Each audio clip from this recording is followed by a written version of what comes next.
ये तो डायरेक्टर ने कट बोल के अजान समी को साइमा के हाथों बचा लिया, वरना यकीन करें अजान समी साइमा के एक थप्पड़ जोगर भी नहीं। मैं मंटो नहीं हूं ड्रामा जिसमें हुमायूं सईद के साथ शायद प्रैंक हो गया है। फिल्म सतिया जिसका हीरो जेडी चक्रवर्ती था, जिसने सतिया का किरदार अदा किया था, लेकिन जब कभी भी सतिया फिल्म का जिक्र होता है सिर्फ एक ही नाम जहन में आता है, भीकू महात्रे। और इसी तरह से मैं मंटो नहीं हूं ड्रामा जब से शुरू हुआ है, ड्रामे में इतने सारे अदाकार हैं, लेकिन अगर किसी कैरेक्टर का जिक्र है तो वो है सुरैया फुप्पो।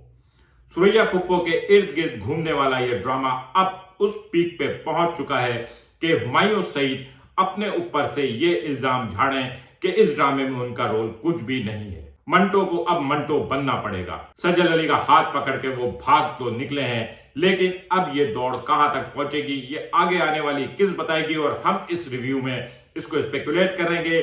किस नंबर 14 और 15 एक पैकेज था और आने वाली किस क्या होगी उसका आइडिया हमें प्रोमो से हो गया है। आइए उस पर बात करते हैं। अगर आपने अब तक मेरा चैनल सब्सक्राइब नहीं किया है तो प्लीज मेरा चैनल सब्सक्राइब करें और बेल आइकन प्रेस करें।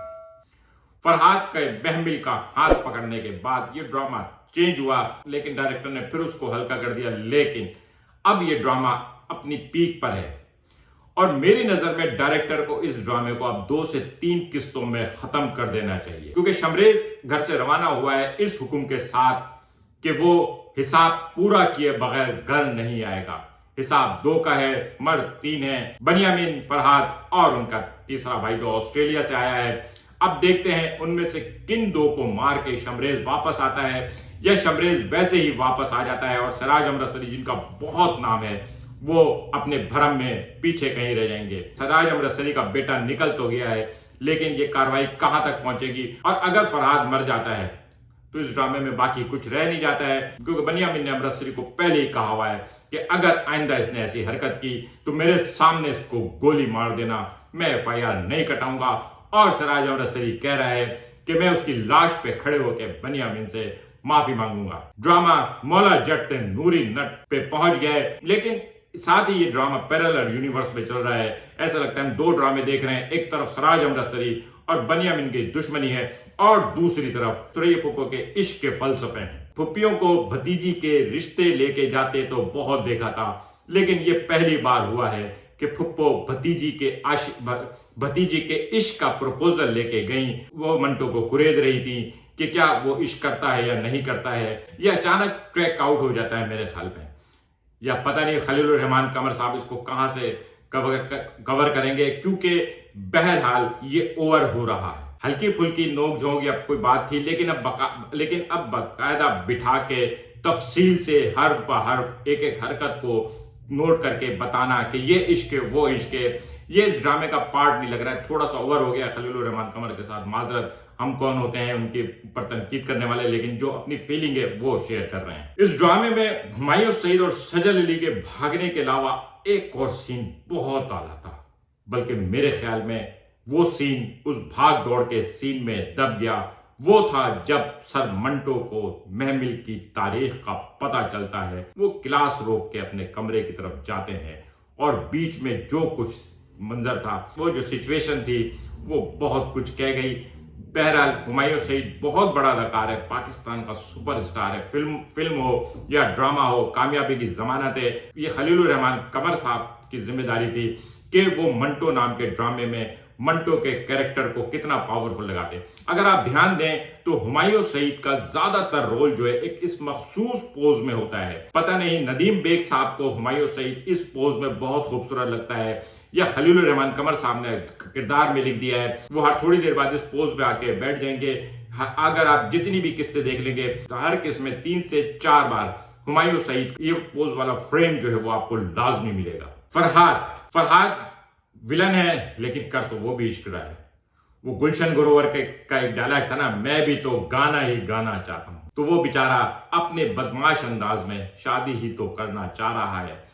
उसको हक होना चाहिए। वैसे 2-3 बातें छोटी छोटी जहन में मैंने नोट की थी जो मैं करना भूल गया था। मसलन जब महमिल यानी सजल अली यूनिवर्सिटी गई है तो पूरी यूनिवर्सिटी में एक भौचाल आया बता सिराज अमृतसरी की बेटी आ रही है, जबकि उसी यूनिवर्सिटी में मदीहा यानी बनियामीन की बेटी पढ़ रही है। वो भी कोई लेसर डॉन तो नहीं है, लेकिन उसको कोई नोटिस नहीं कर रहा था। हीरोइन का बाप अगर डॉन है तो बहुत बड़ी बात है, अगर आम लड़की का बाप डॉन है तो कोई बात नहीं।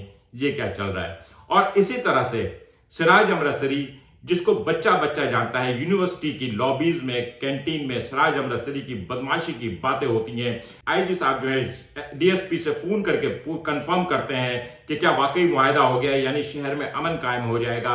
और उस सिराज अमृतसरी के घर में जो रिश्ता हुआ है, हसरत के जो वालिदैन हैं वो कहीं से भी बदमाश नहीं लग रहे। या तो उनको पता नहीं है कि सिराज अमृतसरी कितना बड़ा गुंडा है और उनको घेर घार के, जिस तरह से वेलकम फिल्म में नाना पाटेकर घेर घार के रिश्ते लाए थे उस तरह से रिश्ते लाए जाते हैं, या वो फिर दुनिया के आखिरी बेवकूफ तरीन शरीफ लोग हैं जो इतने बदमाशों के घर में अपने बेटे की शादी कर रहे हैं जहां हर थोड़ी देर में गोलियां चलती हैं, क्योंकि जैसे ही वो बेटा इस घर में आएगा कत्ल की गिनती में उसका भी नंबर आ जाएगा।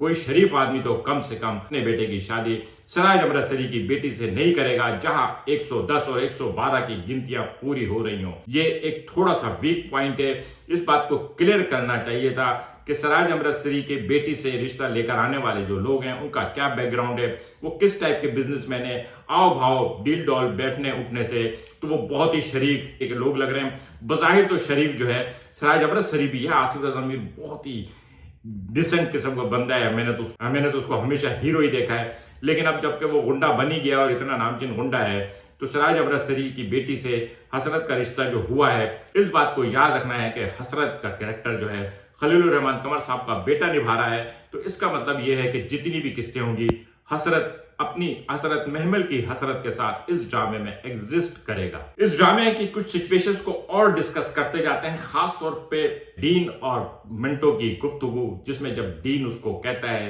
कि आप जो है आइंदा से इस तरह की हरकत नहीं करेंगे, हमारे स्टूडेंट देखेंगे तो अगर हमारे स्टूडेंट सुनेंगे तो वो इस तरह की सिचुएशन में क्या करेंगे, और मिंटो का जवाब कि मैं नहीं चाहता कि हमारे स्टूडेंट इस तरह की सिचुएशन को खामोश तमाशाई बन के देखें। और इसी तरह से दूसरा डायलॉग जो बड़ा थॉट, और दूसरा डायलॉग कि क्या डॉन के बेटे को ही गोली चलानी आती है, डॉन का बेटा गोली चलाए और मंटो मर जाए, डॉन का बेटा गोली चलाए तो मंटो से लड़े नहीं, मंटो गोली नहीं चलाए।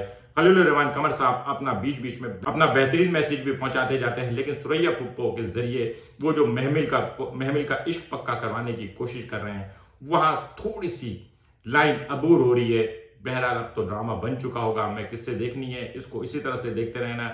आज का व्लॉग कैसा लगा कमेंट करके बताइएगा। मिलेंगे अगले किसी व्लॉग के साथ, शुक्रिया।